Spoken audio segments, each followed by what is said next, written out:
Hello, can you hear me? Awesome, great. So thank you for all the crazy scheduling. I just got here to Connecticut, so it's been taking me a while to get settled. So I'm glad that the service is working good enough. So let's go ahead and get started. So I stand resolved that the transgenders should be allowed to serve in the military. We're just going to use standard definitions of that. So it's going to be prima facie transgenders, meaning people who are the other gender when they're born. Then they should be allowed, meaning that they should be allowed to serve in the military of active duty, and all of those type of capacities that it is to be served. So the reason that we should allow our military members to serve as transgender is because, according to the RAND study, which is a conservative think tank group, there is currently possibly 2,400 to 6,600 transgender troops serving now. And the William Institute study from UCLA says that it could be anywhere between 8 to 16,000 troops could be serving in the military right now, and there are several thousand that are in the National Guard. If we were to remove those military members from the military, then we would have to replace all of those personnel. And some of these military personnel have been serving for 16 years. They're almost done with retirement. Some of them have been serving for 40 years. But as a person that has served in the military myself, 6 years of military service is a long time, and it's really hard to train up a person of 6 years' time to replace all those people, especially when their service involved with combat or something as technical. What I was, a nuclear engineer in the military, which takes 3.5 years to train up to make sure that happens. So it would also deter people from joining the military. Since we are a volunteer organization, we want to make sure that all the people who are Americans and have the ability to serve and follow the physical requirements to be able to serve should be able to serve, because they are Americans and they should have their right to serve this country just like anyone else. So I'm going to go ahead and pass the time over to you. Great. Thank you very much. Can you hear me? Okay, great. So, I will be defending the con side of this resolution, that transgender military. I'll agree to your definitions. That's fine. But I'm actually going to come. I'm going to come from the left and not the right. First, I'd like the framework for this to be that the person who should win this debate is basically the one that best protects the lives of transgendered people who are already marginalized in current society. So given that, I'm going to have three main reasons as to why transgender people should not. The first is that militarism and U.S. hegemony are bad. Any expansion or humanization of militarism and hegemony should be prima facie rejected. It is not a humanitarian civil right to serve in the military. It's not a positive right in the social contract sense of the term. It doesn't extend any other social rights to transgendered peoples for them to serve in the military. It literally only reinforces the U.S. military. And having said that, a study according to Global Research shows that since World War II, the United States military has killed somewhere in the range of 27 million people in wars and conflicts scattered across the world. Not to mention, saying that giving them this right makes them all of a sudden citizens is just flat out false. Here's gay men and women have been technically allowed to serve in military service since March 1st of 1917. African American slaves, starting from 1762, have been able to fight in U.S. militias and the U.S. military. Both of these groups have been highly marginalized and highly ferreted out by society and basically treated like garbage by our social structure. The only time we grant them any kind of the rights of liberalism is when we agree to give them a gun to go kill others. So I don't think that serving in the military equals a humanitarian right. If anything, I think basically it's a commodification of marginalized people to the benefit of the state and no one else. Not to mention, the third argument is that the suicide rate among transgenders is already quite high. Now, a study in USA Today that came out earlier in 2017 shows that the leading cause of death now, as of 2017, is not war. It is not combat. It's suicide. The suicide rate and rate of bullying and death in the military is higher than in civilian life, which puts LGBT folks and transgendered who are already highly marginalized and bullied at a much higher risk when they're in the military than they're out. For these three reasons and under that framework, I'm going to defend the con side of this resolution. Back to you. This is going to be a good debate. I love it. I really appreciate that. Okay. So let's go right into it. So let's start with the framework that you're saying that you're trying to protect the rights of transgender people overall and their lives. So we're trying to create that framework. And I guess I forgot to say that my framework is military readiness. I don't know if I said that tagline loud enough, but it's basically military readiness. So let's go ahead and start with your first with your argument of militarism and the hegemony, and which basically we're promoting the military, therefore we're creating more wars, and that it just necessarily is bad.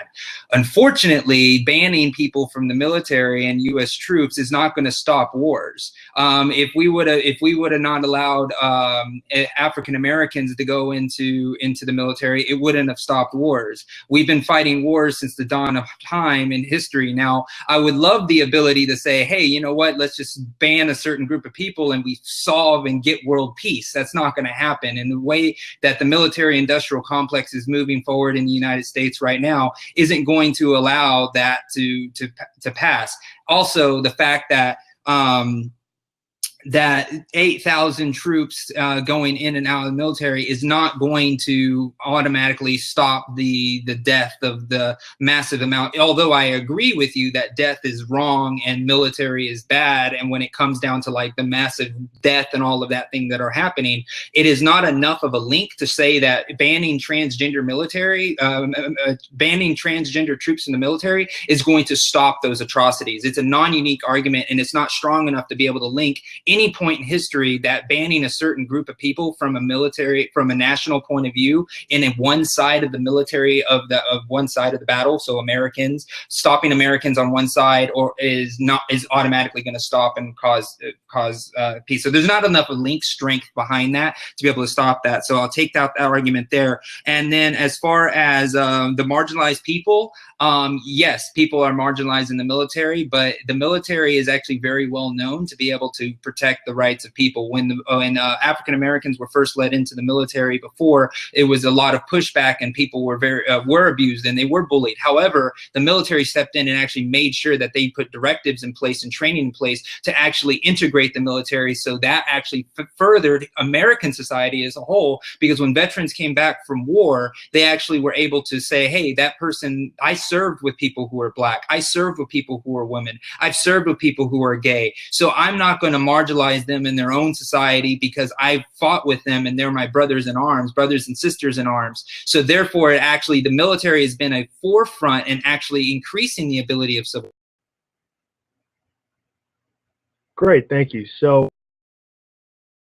let's go straight down, I guess. First, on the framework. If your framework is military readiness, I think the merits of my framework basically straight turn yours. I don't think military readiness is a good thing. I think they shouldn't be military ready.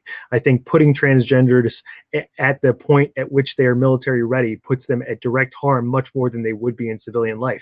And frankly, my argument here is actually that, so you're saying like, all right, keeping them out of the military doesn't ensure world peace. Right, I didn't say that. My framework is the utilitarian value of helping transgendered lives, right? So when I say that the U.S. military has killed a lot of people, I'm not saying when we take them out, world peace. But A, it does take away soldiers, so it does take away a small piece of the military. But more importantly, and this is why I said the humanism of the military. A lot of how the military-industrial complex keeps churning on and getting bigger and bigger is because we make it seem in civil discourse like the great equalizer, right? So even if blacks and gays and women are treated like shit in society, in the military, we're all equal. We're all equal. We defend you because you're able to go kill people, and then you're back in civic life and you get treated like garbage.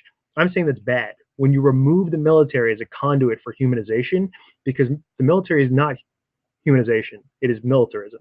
It's hegemony. It's wrong. And frankly, if we're talking about the utilitarian framework of saving transgendered lives, you flow con immediately. Now let's go on to your next argument. With people who, like, they served, so even if they're marginalized in society, it humanizes them. I'm saying that's a bad thing. The fact that African Americans have been able to serve in the military since the mid 1700s, the fact that gays have been able to serve in the military since 1917, did nothing for them socially. Nothing. In fact, it was when there weren't periods of war and they were able to be here in civic society and fight for their own rights when gay rights and the civil rights movement happened. It wasn't because they served in Vietnam. Frankly, 4 of the 10 largest regiments during the American Revolution and 6 of the 16 largest regiments during the Civil War were comprised of African Americans, who, by the way, went back to Jim Crow, indentured servitude, redlining, all the things that have beleaguered African Americans. Not to mention, you dropped my argument about the suicide rate. They are at a higher risk of bullying, suicide, and death in the military than they are in civilian life. And frankly, I think if the framework here, which it seems like we agree on, is the life of those who are transgendered, defending them and making sure that we ensure them and progress their rights in civic society, the answer is not for them to be in the military. It's actually to forcibly not have them there so they can push for their own rights and be here protected among civic society. Okay, and we'll address the suicide rate. I was addressing that. 3 minutes is tough when you just give a list of 3 points. So those arguments were being fleshed out. So again, when you say that you are increasing the heterogeneity, you're protecting them from life and all of these type of things, you give no ground to the pro side. You're trying to take the ground saying, look, if I don't put them in front of bullets, I'm saving their lives. That's not the way this debate is going, because you're changing the scope of the way the argument is supposed to be played here. So when we talk about the freedom, I want to really specify something. Freedom to serve.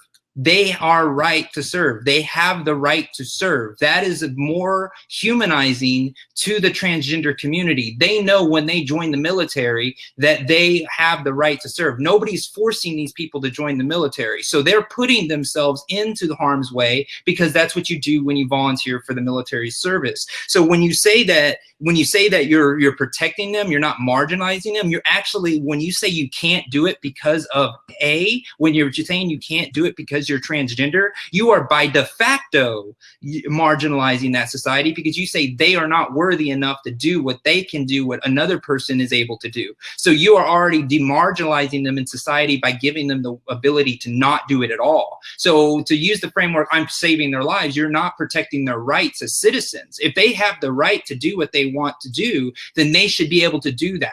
It's not about, I'm going to stop you from going to war and I'm going to be the big brother here and stop you from joining the military because I'm not going to let you get shot. Then that isn't the argument of the person that says, hey, wait, just because I'm transgender, I'm like a special snowflake and I can't pull the gun and serve post. That's not the way that they want to be seen either. If you actually look at the way the transgenders that are joining the military, they're proud to serve.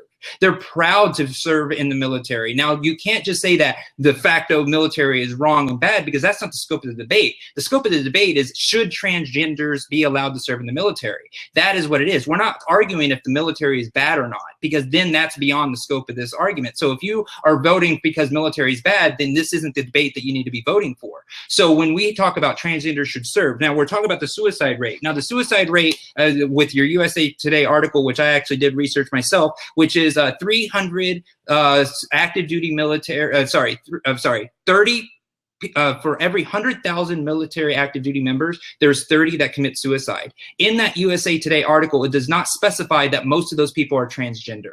It is very ambiguous on the fact that a lot of these people are straight, gay, whatever, but it is not clear that it says that those people are transgender. So there's no link to that data point that says that the people who are killing themselves in the military are mainly transgender.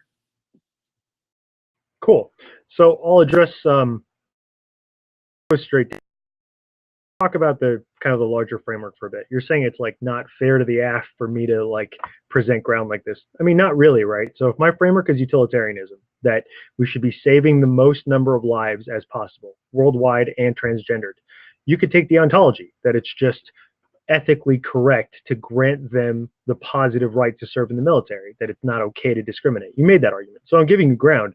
I'm just saying that that's bad ground. So the argument I'm making is a little bit larger.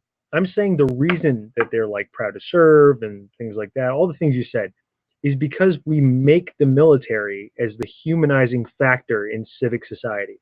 We make it so that the military is more egalitarian than civic society. I'm saying that that's wrong. I'm saying that we should not have let African Americans fight in the military, and we should not have let gays fight in the military until they had full anti-discriminatory rights in the United States as public citizens. Part of the reason that marginalized communities who are bullied and passed up for jobs and reviled and ostracized in civic society is because the military is democratized. It literally shoves them out of the public sphere and into the militaristic sphere because the military is more egalitarian. I'm saying that's a shitty, rigged game, right? So, for example, this is just a quick example, and the Attorney General are right now in the process discussing how to roll back laws against anti-discrimination for gay people. The entire LGBT community, as private citizens, right now have their lives and their livelihoods at risk. What's going to happen when that ends? Well, they'll be equal in the military. So, you know, we get to treat you like garbage out here, but hey, if you want to be equal, if you want to be just like us, bud, go fight in the military. That's garbage. The African Americans gained civil rights and the footholds on the civil rights when they denied themselves the right to go to Vietnam. Gay people got their rights in the early 2000s when many, many gay people started actually fighting Don't Ask, Don't Tell, and saying, you know what? We don't like that law. We don't want to be able to serve in the military. We want our rights outside of the military. I'm saying, not as a paternalistic sense, to progress, not just like on its face, like, hey, look, we're equal. To truly engage in progress for the transgender community would be to allow them full civic rights in the United States as private citizens before granting them equality in the military.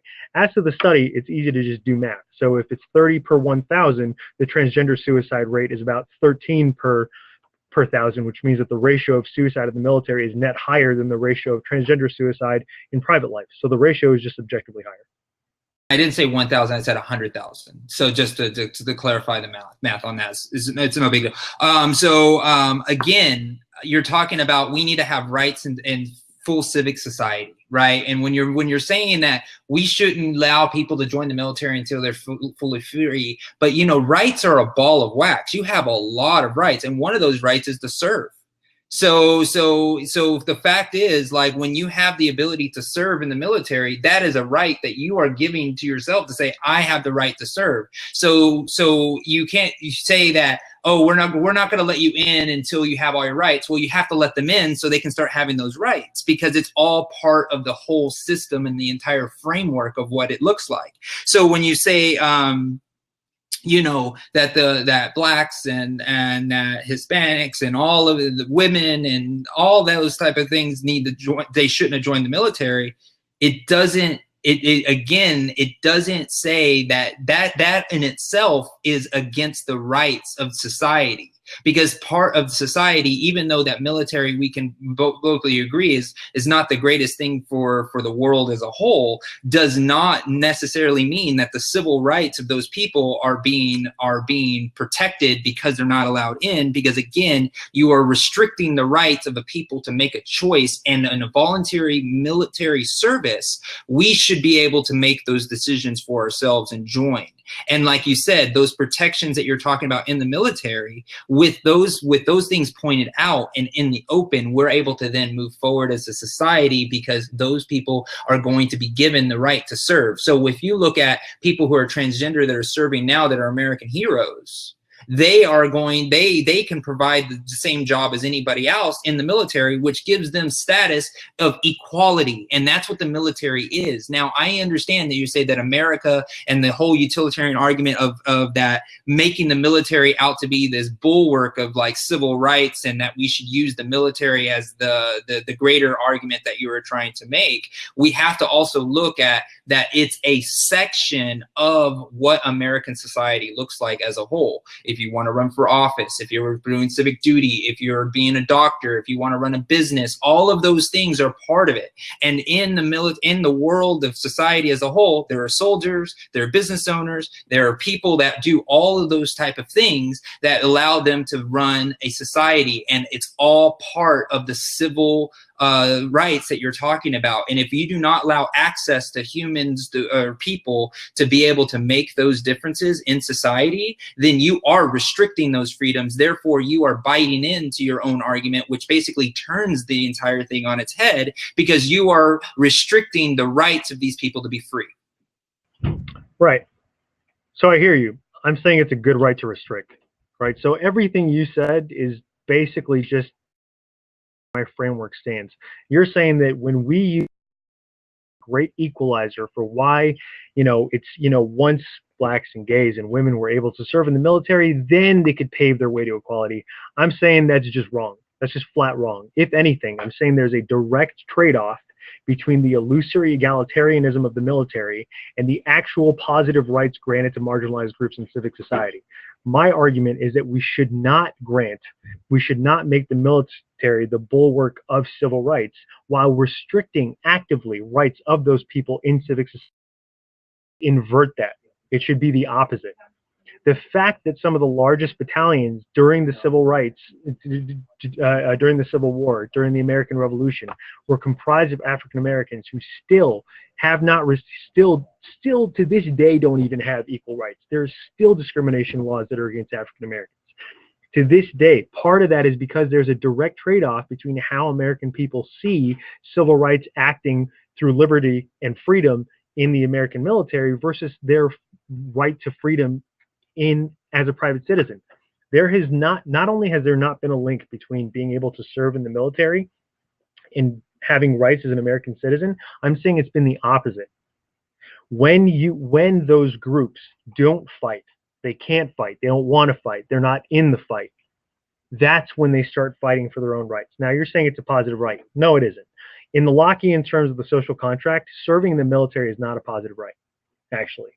That's a right of the state. So the state actually possesses that defensive right. So in terms of like human rights out of the Enlightenment, the ability to serve in the military is actually a right that a state imposes on you. It's not a right that you reclaim from the state because it's in defense of the state. So it's not really even an infringement on liberty.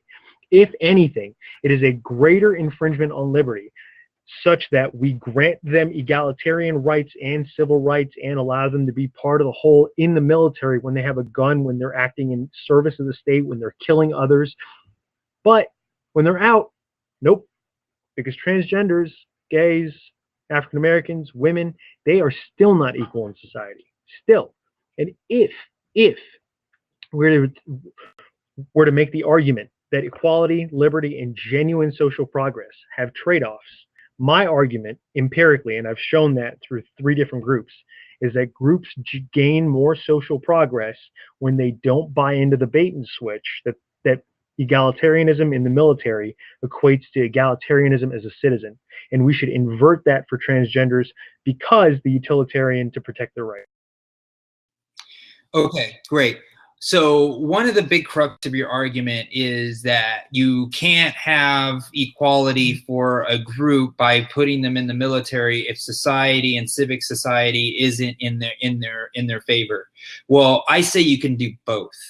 In reality is that you're able in the military, in that population of military members, which are veterans and people from all walks of life. In the military, there's classes from rich to poor. There's ethnicities of every kind, religions of every kind, genders of every kind right now currently, and sexualities of different sexual orientations of every kind in our military currently. That is allowing us to get an audience of people that may not be able to see that, right? Where they're working together to be able to make a greater purpose that actually saves lives and actually gets a greater purpose when overall. So in civic society, you also have the same thing. You have people who are civil rights activists of every type. You have people of class of every type. But that is a larger scope because you have a political construct that you have.